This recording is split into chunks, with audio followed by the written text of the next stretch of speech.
We've been through things that should have broken us: trauma, loss, hardship, the kind that leaves a mark. But it also left something else, something most people spend their whole lives trying to find.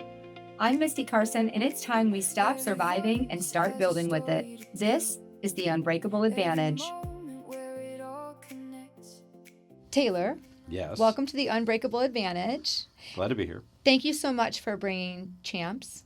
Yes. That's amazing. That's how we roll. I love it. That's how I we love roll. it. It's a good afternoon pick-me-up. It's been a long day. You've been working hard. You've been working hard too. Just a smidge. Just a smidge. Just a smidge. So tell the listeners who you are, what you're building at Questmont, and what you're working on right now. How about we start with what I'm not? I'm Ooh. not a finance bro. Love that better. I'm a 61-year-old guy who has had a very atypical, non-traditional path into the wealth management industry, which is a term I friggin' hate, but we'll get to that. So I'm at a spot where very happily married, 20 years, raised a son. My wife is now my business partner officially. She and I share the firm. We're growing a business. Congratulations. And what we're doing is let me go back to this wealth management concept, if that's okay. Of course. When someone says the term wealth management, I imagine a guy or a gal sitting in a corner looking at a bucket of cash managing it. What the shit is that? Like, right? That's not people centered. That's not about human beings. So what we're doing is I think that industry needs an overhaul. Mm-hmm. I think it should be human focused. I think it should be about people, Mm-hmm. and I think the wealth literally is just one of the tools. Mm-hmm. That's it, one tool. Mm-hmm. And I summarize that by saying, if you have cancer, how much does the wealth matter? If Yes. you're going through a tough divorce, how much does the wealth matter? Mm-hmm. So I can't say this is fully formed. I want to be transparent, but it's a vision I have to kind of change the industry. Mm-hmm. The money's just the tool. Yes, that's so beautiful, and not everybody looks at it that way. Somebody had said once, and I'd never heard this before, they didn't want their wealth to become a burden. And people who don't have a lot of wealth, it's a very show-stopping statement. Right. But if you don't know what to do with it, and you've never had it before, and I have talked about this, nobody in my family has wealth. I'm building wealth for the first time, Yep. first generation.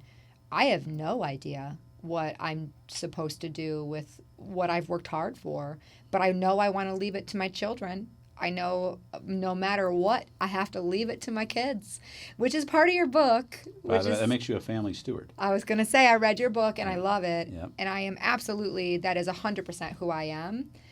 Not just for my children, but my grandchildren. I want generations to come to have what I'm working so hard for. So you know what you want to do with your wealth. Now it's just the mechanics of building it and then doing it properly. Fair point. Optimally. Yes, and optimally. And At least that's what I heard. That's what I heard. That's exactly what you heard. I know where I want it to go. I just don't know how to continue to build it. Yep. And how to protect it. So those are my I figured two it out at biggest the age things. of 58. So Well, I just turned I'm still figuring it out. I love it. I just turned 47, so maybe I'll figure it out in the next decade. Oh, you got it. We'll figure it out. So you were talking about you don't like the term wealth management, and I'm going to read something that you wrote because I thought it was very profound. You said you're doing your best to disrupt the wealth management industry into a human leading and human empowering one, where wealth, just used like you said, is the tool that you use to help the human behind it. What does that mean when you're in the room with a client? Oof. So first, getting to know them deeply. Mm-hmm. There's a saying that Sonya and I have that in most of the traditional brokerage house, I don't want to say names, I don't want to get us sued, but the big brokerage firms you would know of, the big life insurance companies, right? They're about gathering assets, right? So once the account comes in and they have the assets under management, they get to go golf. Mm-hmm. For my firm, that's when the true undertaking and work begins, Mm-hmm. because we are extremely white glove and intensive. We give them the test, so we know. We actually give them the high net worth personality test, so we understand their approach to wealth. Are they a financial phobic who likes being wealthy but hates dealing with it? Mm-hmm. Are they a gambler, which we kind of don't like? Mm-hmm. Hey, Taylor, I sold my company for millions of dollars. Let's throw it into crypto. Yeah. Right? Family stewards we love because for them it's very passionate, how they roll, how they do it. So we're just trying to really, in fact, we're building the plane a bit as we're flying it because we're trying to really figure out We get paid through the wealth, right? That's the industry model. And so in the last 6 or 7 years, we've shifted to a model where the client pays us directly, frequently. That way we are completely beholden to them. I love that. And then we just create this very human experience. We actually call it the lifelong journey. It's a spelled out graphic. There are 7 key areas, one of which is lifestyle, Yeah. not just money. Yes. There's a big difference between that. Everybody says that, and we've talked about this thank you again for the invitation. The oyster party was amazing. I don't want a big home anymore. My kids are grown. I'm going to live in an apartment or a condo. I would just want to see the water. I don't even need to be on the water. I just want to see it every day. Yep. The rest of my money, I want to invest in things to build more money for my children. I don't really need to spend that much of it. I just want to leave it behind. Back to that family steward thing. So Yep. I think there's something to be said about that for sure. You told me something in your intake that I'm going to start with directly. You said, and I love this is so Taylor, quit trying to define me and my answers by one season. So talk to me about that. Why does being put in a box get to somebody So like let you? me be clear. I knew who I was answering it to. So I trusted that you would understand it. I did. That in the wasn't meant to be rude or Oh, curt. I know. Yes. I thought about the question. I gave it some deep thought, and I've had so many seasons. I'm about to turn 62. The first 10, 12, 13 years of my life were perfect, at least I thought. Yeah. White picket fence, right? And then we got abruptly moved to Southern California from a farm town. So from a farm town in Pennsylvania where I was a good student, good artist, good athlete, kind of popular with teachers and girls, months later, my life gets adjusted and I'm living in Southern California. Yeah. And so within 4 years of that, I was homeless, mostly due to my own bad decisions, right? And not shopping cart homeless, but sleeping in my car a lot, couch surfing occasionally on park benches. That actually happened. So that's one season. Season number 1 is 0 to, I actually wrote in the back of the book, they make you do a biography, which I think is such bullshit. I wrote as if you care, like here's my biography. And I wrote it in chapters. Chapter 1 is like the 0 to 10. And then there's the 7 or 8 years. So that's second season is that period where I was mucking up. And then, so candidly, I didn't grow at all emotionally. I didn't mature for 7 years. So then I meet a cute girl who's my sister's friend. I fall in love. I had no business falling in love. I was about as mature as a early mushroom. I don't know. I just was not ready. But I proposed because she was cute and we fell in love. Well, that's another season, right? Yeah. So that lasted about 5 or 6 years. We ended up moving back to Pennsylvania where we got divorced. I started a business. So season number 4 or 5, you know what I'm saying? So it's too many. Got divorced again. In the middle there, I went through probably one of the most challenging things in my life. I became you ready for this? Yes. This is a hard one to say. I became a big brother. My mother had done that, and I was so proud of her, and it was so neat to watch her have this young girl around. Yeah. And so I thought, well, I'm a bachelor now. This is between marriages, and I have some money, and I have a nice home, so I'm going to do this thing. So I was going to do it right. If I was going to do it, I was going to do it right. So I go through all the screening processes, all the crap. They come to your house. They look at your records, all that stuff. And I get matched up with this young boy, Andrew.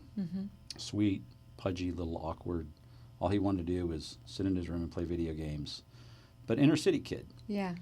Met his mother, but that was brief. I wasn't allowed to know much about them other than I'd have to go there. So I do things like one day we would mow the lawn because I felt it was good for him to learn about work. Yes. But then one day we would go to a movie. And then we took him to a beach, my sister and I, and that was kind of funny because he'd never been in water, so I felt bad for the poor kid. Sat in a chaise lounge and ended up flipping it upside down, right? Stuck against the fence. Poor guy.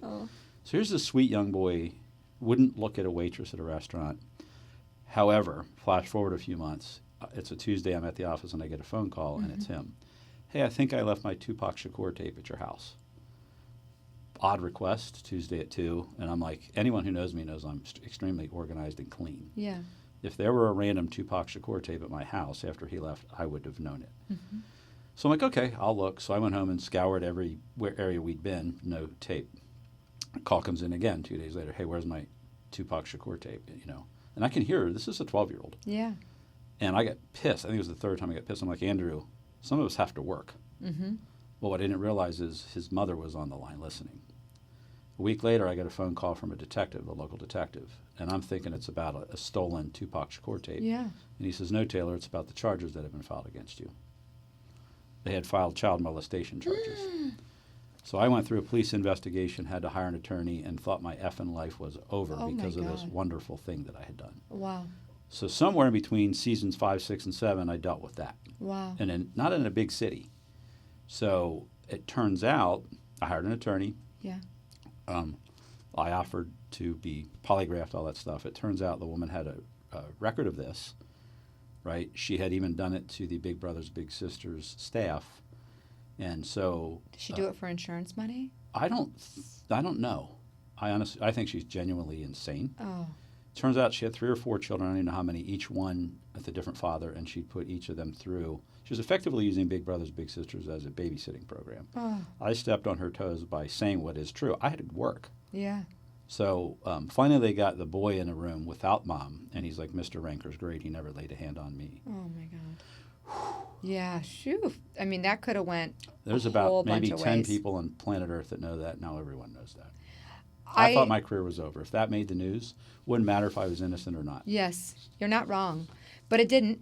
Didn't. God protected you in that moment, and now you're sharing it, and thank you for sharing it, because somebody out there listening is going through something similar. Don't quit. Don't give up. That's right. And if you know you're right. Protect yourself, but also don't not do nice things for I people. knew my heart was pointed north. What I knew in that moment was my heart was pointed the right direction. Yes. The intentions were good, and I was very careful to never have him alone.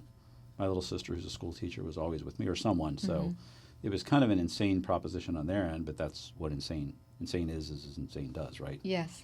So anyway, but then I rebounded, and part of what happened there is the girl that I had just begun dating stuck with me. Had that not happened, I probably would not have proposed. Yes. So I got married a second time. Now we're into what? Season 7, or I can't. You see why I didn't want you to, I don't want to be defined by seasons? Yes. Sonya, who is the best friend I've ever had, my lover, my bestie, my business partner, my stability, didn't come in until season 15 or something. There's another season or 2. So that's why. Yeah. And then the Tampa season started 6 or 7 years ago. Yes. So I appreciate it, and just so you know, I wasn't offended at all because I do know you. Right. And you know some of the story, yeah, right? and I do know some of your story as well, but I also know you and your personality, and I know Sonya. And so for the people out there listening right now, a lot of nuggets in there. One, you went from complete stability to complete instability. Yes. You're uprooted. Quickly. And then that formed the choices that you made, which had you homeless. Made bad ones. Yeah. Making bad choices, and you got it back around, did something for somebody else, that turned sideways on you. Yep.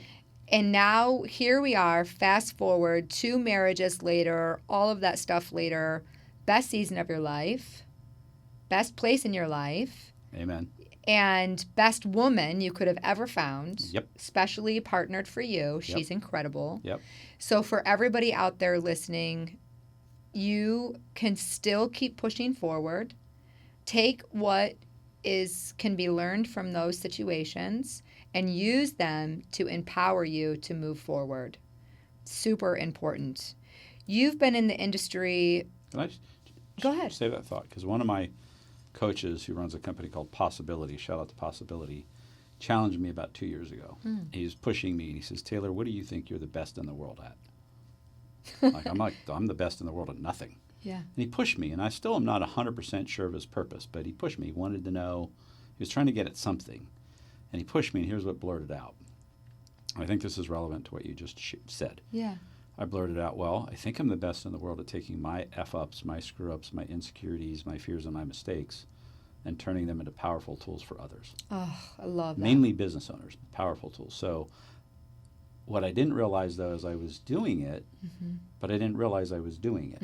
So that's what, in fact, I had been doing for the last 15 years, is trying to build this thing that we'll get into the circle of vultures, right, where we protect our clients. We don't just advise them, we protect them.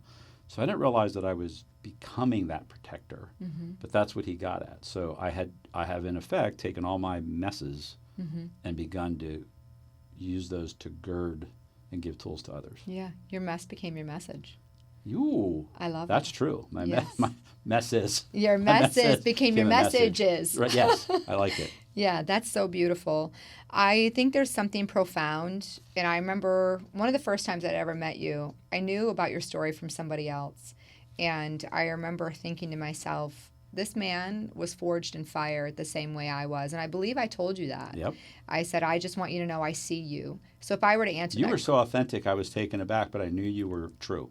I appreciate People that. don't speak that way. I was like, but I could tell this woman's true. I appreciate that. I remember it. Thank you. I would say my superpower, if I were to answer that question, what do I do better than anyone else in the world? I see people for who they truly are. And sometimes that's good, Ooh. and sometimes not so good for them. Ooh, I yeah. can cut through all of the stuff and see what's underneath, whether they're performing, hiding, exploiting. Can I borrow whatever some that of your looks like. superpower? Because I'm the gullible. I just assume, at least in the last 20 years or so of my life, my heart leads, right? I walk in the room with good intentions. So I stupidly assume that everyone else has that. Now, I've gotten wiser, Yeah, but it's still how I lead. yeah. Sonya is kind of my protector. Yeah, I love that. I don't think that that's stupid. I think there's something beautiful about being vulnerable and wearing your heart on your sleeve. Mine comes from the abuse I went through as a child. Yep. My radar goes off so quickly. I can feel the energy of someone's intentions. Can I pay you to be my bodyguard? I think you should, because I will kung fu the universe for you, Taylor. No, I got will. Sonya for that, but you'd be a great, I will. I'll be like, no, yeah, yep. don't talk to them. Yep, Moving on. So you've been in this industry for 37 years. for a minute. Yeah, which is amazing. So from the outside, that reads as a long career, but from the inside, what is that really a record of? Stubbornness. I love it. That's the best. I would like to say it's an epiphany, and that would be a bold-faced lie. I've had lesson. It's a slow churn. We'll get to this later, but I've suffered from imposter syndrome. I didn't go to college. As a result of all those bad decisions, I blew by the college. So at first I was so excited. This big insurance company, Equitable Insurance Companies, gave me a chance in 1987 after I'd been through 7 years of stupid decision-making. My dad helped me get that in. They took a chance. So I stopped. I didn't drink for 3 years, didn't date. But it was a commission-based job. You're selling life insurance policies. You're selling annuities, loaded stuff. So I got very good at it because I realized I had been given a chance. But I also I did like nice things. I wanted to make some money.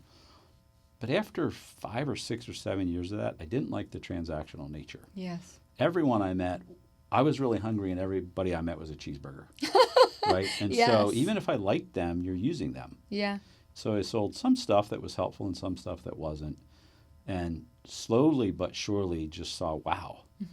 And so then I went to another company, and then another structure, and then another company. And I kept thinking the next one is the one that won't be like that, and the next one. But it's a very pyramidical, hierarchical industry. It does. I'm going to say this. I don't think most of the big companies exist. Well, they legally don't represent the client. If it says XYZ insurance company or XYZ brokerage or XYZ bank, who do you work for? You work for them. Absolutely. I work for my clients. Yes. Our firm is very, very, very carefully structured so that we have huge platforms, multi-trillion-dollar platforms that we can utilize, but we ultimately have our own separate boutique that we own, and the client pays us. Yes. And so it's very thoughtfully put together thing that's meant to serve the client. And one of the reasons I realize that's so important is guess who protected me in my professional journey? Who? No one. In fact, the circle of vultures preyed on me. Every general agent, every manager, every partner, up until, candidly, Sonya. I'm a rainmaker. Yeah. I get shit done. Yeah. I just kind of go and do it. And I realized I had a lot of hangers-on in the industry. And I didn't realize, I all thought they meant some brought some good stuff to the table. Yeah. And so it's just been this journey of figuring out, wow, when you build a team, you better be really careful. Yes. When you align yourself with an institution, what are their values? And I can tell you, it's not so much that the people in the industry aren't noble, it's that the structures are dated. Yeah. Okay, I'll give you one. Goldman Sachs, right? They're both dead, right? Yeah. Merrill Lynch, Morgan Stanley, they're all dead. So when you Yes. hire those firms, you're not hiring those people. Right. They're 100-year-old plus firms. I'm not knocking them, but that's a misnomer to me, Yeah. right? Yeah, because there's no person behind it. It was somebody who existed way long back. ago and probably didn't run their business anything the way like it's ran And well, today. and in their defense, they couldn't have. The structures Yes. it didn't exist that way, right? And that would be like saying, why didn't you, in the 1800s, plow your? Why didn't you have a tractor? With the 'Cause GPS. It hadn't, right. It Yeah. didn't have. It hadn't been. Yeah. So I'm not knocking them that way, but I am saying the models I'm challenging. Like, are those models outdated? And I think they are. And I think they'll improve, but it's going to take waking up the consumer. Yeah. The consumer has to be made awake. You said so many things. I could talk about so many of them. One is the imposter syndrome. I call that the loudest liar in the room. I think it's super important for people to understand that the voice inside your head will stop more forward progress than anything else that you'll ever come across. And learning how to quiet that, or acknowledging that it's being said and moving anyway, that takes some practice. Yep. And then also some personal mastery. But without those things, you're never going to be able to get to the person that you're being called to be, not fully. So I Yes. think that that's really important. You also said, By the way, I think I've gotten over imposter syndrome this morning at 8. Right? I love that you said that too. Like, okay, I wrestle with it. Yeah, of course you do. We all do. And the further out I push, and the further I push, like dealing with more complex, more Yes. wealthy, big deal clients, Yes. the more why am I in this room? Yes. I mean, I'm telling brain surgeons and entrepreneurs and masters what to do. Yes. And by the way, just a quick side, we believe that leadership, there's this line that my coach taught me. Advice, how does he say it? Advice informs, but leadership transforms. Yes. So we take the role of leadership. We are literally leading our clients in many cases. And so I asked myself, why am I leading this family? And yet I know I am and Yes. should. Yeah. So it collides. The imposters, the heart, I guess, and the head collide. I'm not sure what's going on. But Yeah, I built an entire framework around this for the book that's coming out that you can walk yourself through manually to talk you out of it. I recorded my second solo episode, which hasn't dropped yet, called The Loudest Liar in the Room. The second thing I talked about. I love that, by the way. Thank you. The second thing I talked about was how our own voice and our mind keeps us from our greatness. And I talked about how I still have imposter syndrome as well. When I first moved to Florida, I remember the job offer that I had gotten and what they had offered me. I'd never made that much money in my life. I was about ready to die on the phone. I said, let me think about it and I'll get back with you. I hung up the phone, Taylor, and I cried for 24 hours. I cried because all I could think is, who is this trailer park girl who deserves this? If I take this job, they're going to figure out I don't belong here. Right. They're going to sniff See- me they're gonna out. see They're through going to you. see through me. Yeah. I'm going to move my whole life, and I'm going to get there, and they're going to be like, we're sorry, we made a mistake. Like, you need to move out. I didn't realize that I was still putting the ceiling of my circumstances and where I came from, I was still putting a ceiling on myself. Now, I went from floor 1 to floor 4, Yeah. but I didn't even believe that I could get to floor 6. And I did. And that's something about breaking through those ceilings. You don't realize it until you're looking down at the broken roof and what you've accomplished. You also said that people in our industry are vultures.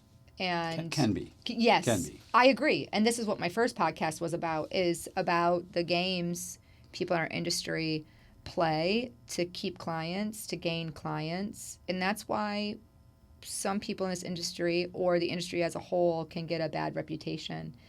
It's really important to me and my moral compass, and I've left jobs because of this. I don't like the way that they move or the way that they do things for their clients. Yep. I'm also very client-centric. I will tell you the truth, and if I'm not the one for you, I'll tell you that too. Amen. I would rather you go with the person you belong with and them do right by you than take it and take a paycheck. I won't do it. So I really appreciate that about you. And I think that's why I connected so tightly with you and Sonya in the first place, because I told you I read people. Yep. Yep. So I can see I'll through the ask you off junk. camera, how'd you read Sonya? We'll get to that. No, I love that. We definitely want to Because talk she's about such a that. different being than me. Like, our values are remarkably the same. Yes. Her approach to the world is more skeptical. Yes, For those who don't know her, she's my tall, beautiful, stylish, She's elegant gorgeous. nerd. gorgeous. But she's a nerd. Like, Yeah. I'm not a nerd. I'm this creative kind of entrepreneurial force, and she's this Even keel. So somewhere we meet in the middle with our dreams and values. But Yeah. So you would, if someone like you would probably still read that she's a good person with a decent heart, but Yes. I would be curious to know how differently you see us or read us. Yeah. We'll definitely talk about Another it. time. Let's talk about it over happy hour. There you go. Yes. Yeah, that would be amazing. So you said in what you had shared with me in writing as well, but you have no regrets and you wouldn't change a thing in your past. Yep. Love that. Most people who say that say it as a slogan, but when you say it, I actually believe you because you're just so raw and honest, and I really appreciate that. How did you get there to have grace with the times in your life when you know you could have made different decisions? So how could I know joy without sorrow? How would I know Sonya is the right one for me without having other marriages? Yes. Right? How would I know what a good business partner is until I've had bad ones? Yeah. So why would I regret any of that crap? Yeah. So let me just another real quick kind of lowbrow. You know, after you spend a few years in the space where I was doing drugs and partying and all that, you know, occasional park bench, sleeping in my car, and then I land this job selling insurance and investments, and they want me to cold call. You think that scared me? I was like, whatever. Yes. I could get told to buzz off 1,000 times, and I was Yeah. like, I'm sleeping in a warm bed tonight. Right? That's exactly right. So I had a kind of courage that was forged like that. That relative to that was wonderful. Yeah. So why would I give that back? Yes. You know what I'm saying? So any of those lessons, now I did share with you, we talked about this, I wouldn't want my son Yes. to have to go through as much pain and adversity. I want to hold him accountable. Mm-hmm. But you know what I'm saying? But would love to, and by the way, thus far at 21 years old, he hasn't done any of the stupid crap I did. Mm-hmm. But I wouldn't want him to have to go through quite as much pain because it does make me crusty. It does make me reactive at times. Mm-hmm. You know what I'm saying? There's still PTSD Absolutely. in me. I manage it.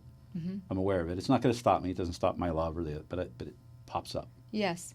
I appreciate that. There are things that still trigger me. Of course. And I've gotten better.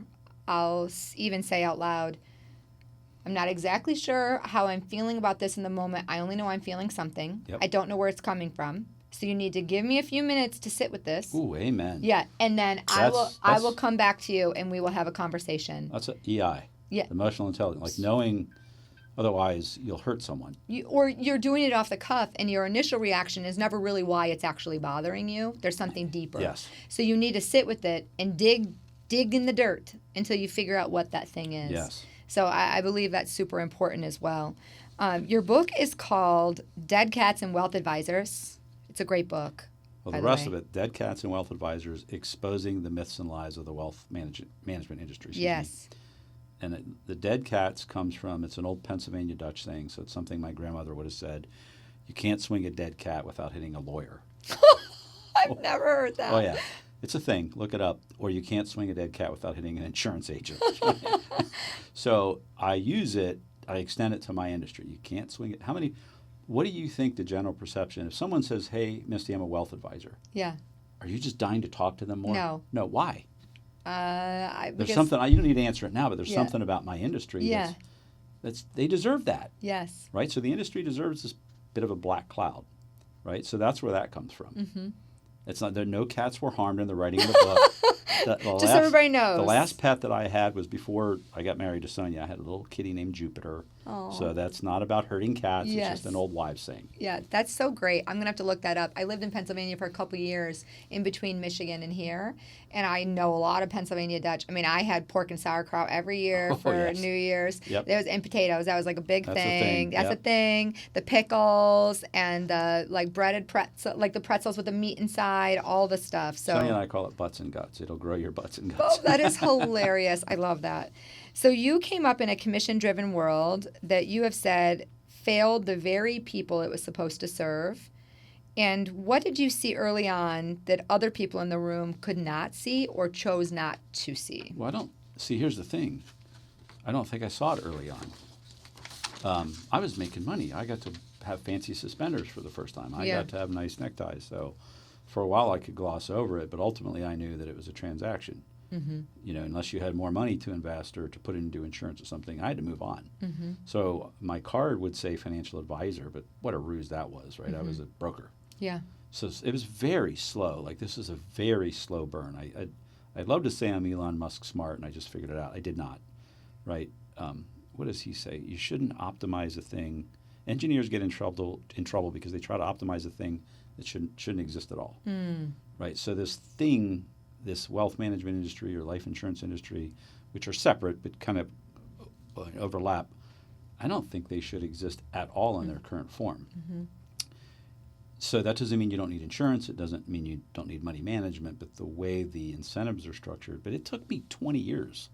Like we did our first fiduciary type engagement in 1997, which was way before the industry.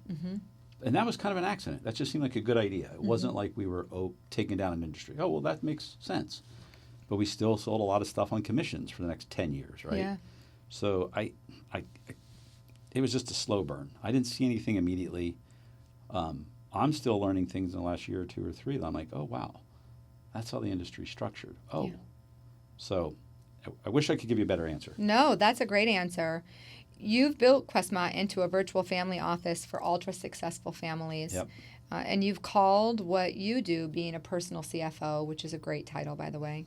What is the difference between an advisor and what you and Sonya do for the families you serve?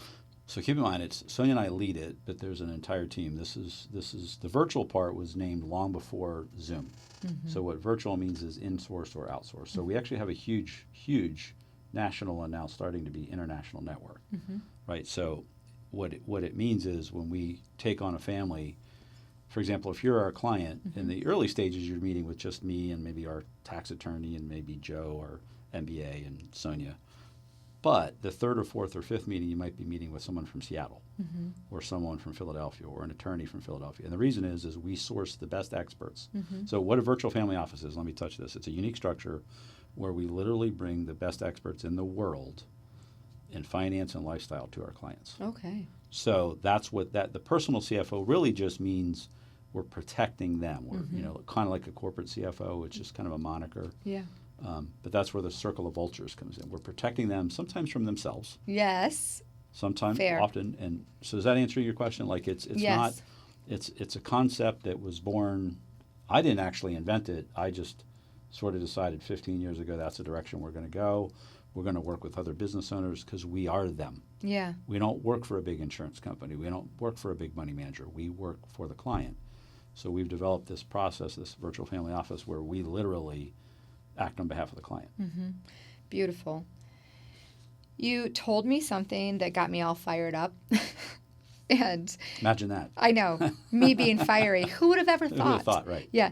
You said one of the things you know about yourself is how remarkably resilient you are, and that your business life could take off and elevate this much after 37 years. This is not what most people in your age and your season are saying. So first, how blessed do you feel that you're continuing to still grow and to go and grow? And what changed in you from what you wanted 2 decades ago to where you're moving to now? By the way, if you'd have asked me this question 2 years ago, the answer wouldn't have been as ebullient, right? It's frustrating. Yes. So it's been a build. There's one of my business coaches, Dan Sullivan, and a partner wrote a book called The Gap and the Gain. If you're a entrepreneur, you tend to have big goals and dreams, right? Well, we haven't met them. We haven't gotten there. So you slip back into the gap, right? You're judging yourself. Yes. So I realized something, and I mean like recently, like last week, everything in my life, certainly professionally, is now in the gain. I've exceeded every goal. I could retire. I have coming to Tampa has been great, like meeting you. I have a great circle of friends and business professionals. So everything I get to do from here on out is the gain. Yeah. It's in the gain mode. Love it. Which it's that simple. So now I get to be creative, go where my mind and heart lead me. But again, I had that realization 1 week ago. I love that, though. And I love the honesty. That's why I'm still taking trust classes at the age of 61. Like, there's shit to learn. There is always stuff to learn. It's complicated what we do. I want to just say, though, in this moment, the fact that you still acknowledge, and not only acknowledge, seek out more education, more ways to help your clients, to serve your families. Yep. It says everything about how you structure your business and why people should work with you. Because most people who have gotten to where you've gotten to will rest on their laurels. They're going to be jet setting somewhere, on a yacht somewhere, and they're going to but that's not you. You are literally hands in the soil, still creating, still growing, still moving. And I really respect and appreciate that about you. And that is, when I make my millions, that's the kind of person I want protecting me, is exactly how you and Sonya serve. I just started writing my 25-year plan. I love it. So, again, I credit the coach. It takes away the tyranny of time, right? So if you have big goals and you think, I haven't achieved that in the next 2 or 3 years, you start to judge yourself or get frustrated. But if you take away the tyranny of time, I have 10 years to do that or 12 years to do that. Yeah. And by the way, that will most likely extend my life and my productive life. Yes. By wiring myself that way. That's right. So why the hell would I'm just getting good at this. I love it. I really am. I really believe, and I have to say this, shout out to my Tampa Bay friends and community. Yes, we succeeded well in Pennsylvania, but we were limited. It's a different mindset. It's a utilitarian mindset. Good, hardworking people, but most don't dream big. Most of my cousins live within a mile of where they were born. Yes. They don't leave the country. They haven't seen much. Yes. Coming here was like an albatross off our backs. Yeah. Sonya and I needed out of that. Yes. And so coming here it's just big enough and just open enough and just transient enough and just perfect. Yeah. So we've blossomed a lot in 6 years. I have a similar ideology and also a similar journey to you. Tampa is the city that's meant for me as well. I've never felt so seen, so welcome, so I belong here. This is where God was calling me, and the place I needed and didn't really know existed. And of course, I knew Tampa was on the map, but I didn't know what I would get in the community I would get here. I wrote about that in my book as well. I needed to leave my small town, the small town mindsets, and I needed people who could see me for who I had become and not who I was, because people couldn't reconcile. That touches, because Sonya suffers from that. Yes. They wanted to keep her there. Yes. They could not reconcile with the success that I had earned with the girl who grew up in the trailer park and was homeless and had a baby as a teenager. They couldn't see me as two distinct, and they couldn't. The person you'd become, they or couldn't, want to become. Yes, or they couldn't see it. Yeah. They only saw me as that first version of me, and I had to disconnect from that to be able to continue to grow, because that's harmful to your psyche, to your person, to your growth. It's depressing. And well, can I run with that a little bit? Absolutely. It's harmful to the rest of humanity because it holds you back. So all of the charity, all of the savings, all of the good works you might do, all of the raising of your kids, all of that is blunted and stunted when you stay in that mindset. So it's limiting, not just to Misty, but to everyone else that you might have affected. That's so beautiful. Thank you. I appreciate that. And that's just kind of mathematically accurate, is it not? If you stay here, if you get here, like I love business owners, business leaders, business owners, they fund the healthcare. Yes. They create the stability that we need. Like this country kind of needs some stability. They create the jobs, the taxes. So if we limit them, like if they were all limited, like Misty was limited, none of that stuff grows. I appreciate that so much. I hadn't extrapolated the thought out that far. I only knew that I couldn't be who I was called to be in the space that I was living. I remember being almost 40 years old and sitting on the front porch of my house surrounded by farm fields and sobbing, because I knew that God was calling me to more, and nobody understood. Everyone thought I was insane. And I call them the naysayers, and they disguise their discomfort with my growth as love. And they say, you look at everything you've already accomplished. Like, you're already doing so great. Why would you give that up? What if you don't make it? What if you fail? And really, that is more of a reflection of their inability to follow their whisper. Right. And I can't let that hold me back. And I don't have that here. Here I can fly. Amen. And I love it. My family in Pennsylvania loves me, by the way. They're just not quite sure what to do with it. My family loves me too, but they don't understand me. Right. And that's okay. They still live in a small town, still limiting mindsets. My family still lives in a trailer park. I had So a cousin who's known me all my life, 2 years younger than me, and he was talking to my dad just about a month ago, and he says, well, when's Taylor going to retire? never. And so recently, we bought a plane recently, so I sent him a picture of the plane. I said, hey, cuz, I'm not retiring. This is a work vehicle, just so you know. Like, Yeah. we're just getting good at this. I love it. And he just like laughed out. He thought it was great because he's like, yeah, what? This is a dumb question. Yes. He didn't. He knows me better. You said you want people to walk away knowing that they can have a fruitful, fulfilling life no matter where they currently are. Who is the person listening right now that you most want to hear that? And what is the lie that you think they're believing that you want them to break? The person, maybe not so much for this maybe for this podcast. The person I'm speaking to in my life are other small to middle market business owners. Mm-hmm. They deserve better. Mm-hmm. They may not. What I've discovered is they don't realize that there are better tools out there. There's better treatment, and it isn't just about the money. So I'm really trying to raise the bar. So that's who I'm speaking to. Love it. How would I say that? Simple stuff. Simple stuff. We do a bunch of research on wealthy families, business owners, which, yes, that gives us a leg up. So here's an example.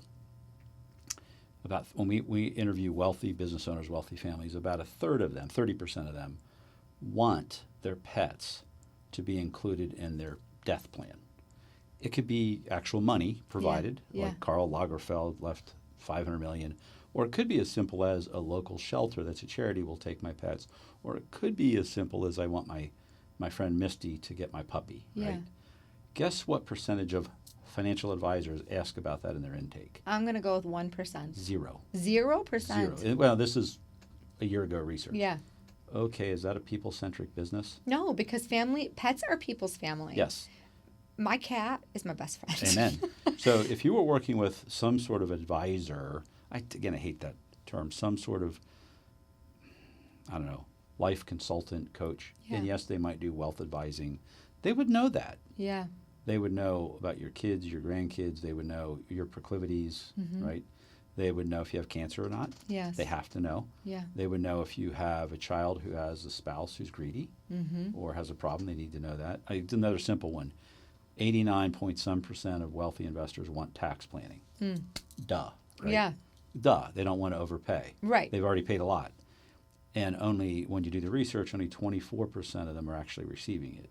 Wow. And yet both the CPA industry and the wealth management industry, 90% of them claim to do it. So there's this giant gap. So I'm just trying to turn it into a more listening industry, a more human industry. So I'm speaking to business owners. There are 3 mottos I want to share quickly. Absolutely. These popped in my head. Good. Let's do it. If you ask my son, he could rattle these off. I love it. And he might huff a little bit, although he's starting to embrace them. It's really beautiful to watch him living them. Yeah. So number 1 is we carry our own water. Yes. That means you dirty a dish, That's right. you better wash We the talked dish. about this. Yep. I love it. Otherwise, that spaghetti will end up in your bed. Yes. That's how that works, right? Yes. And then there's another one. If it's worth doing, it's worth doing well. If you have the time to do it, you do have the time to do it well, even making the bed. And then the third one is that I love, guess what the best thing you can pay is? Attention. Attention. Yeah. I love that. And so Yeah. that's kind of what drives my family. Yeah. And I guess, by extension, our business. So 3 questions, closing this out. Thank you so much, Taylor, for being here. You're welcome. Really enjoyed this conversation. What does the unbreakable advantage mean to you? Damn, you're good. Thank you. Because you got me to answer this 30 minutes ago.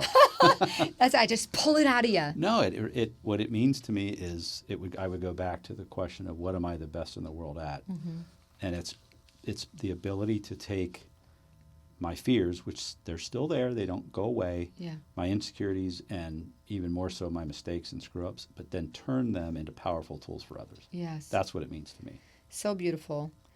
What did you have to let go of to become who you are today? Fears and more fears and more fears, and then a few more fears. A few more fears. And some insecurities. Yeah. And I still keep 6 insecurities. I need 6.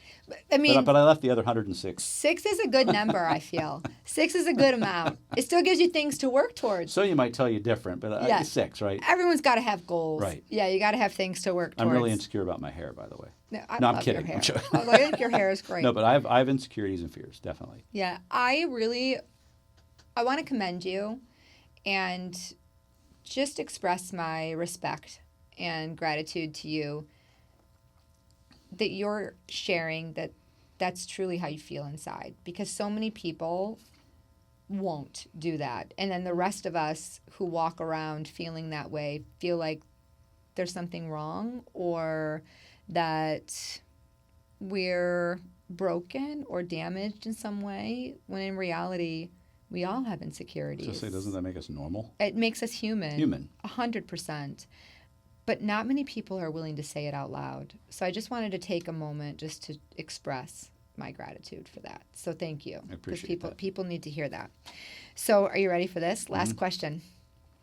What do you still need to let go of to become who you want to be tomorrow? The imposter syndrome. Damn. I know. It is funny. Have I shaved a bit off of that, right? Yes. Yes. Yeah. But it pops up. Yeah. And, I'm on the stage and I'm next to somebody who's this extremely successful person, and we're in a panel and he's sold this extremely successful business. And I know intellectually that I belong there. Yeah. Because I know I have 37 years worth of tools and wisdom, but something says you don't deserve to be next to these guys. Mm-hmm. It's stupid. It's just stupid. Yeah. You just have to squash that imposter syndrome. You'll have to read my book. Okay. I'll give you a copy. Oh, I'll give you a copy. That's a given. Yeah, I'll give you a copy and I'll sign it like you did from me. I have a framework that I built around that called evidence over emotion.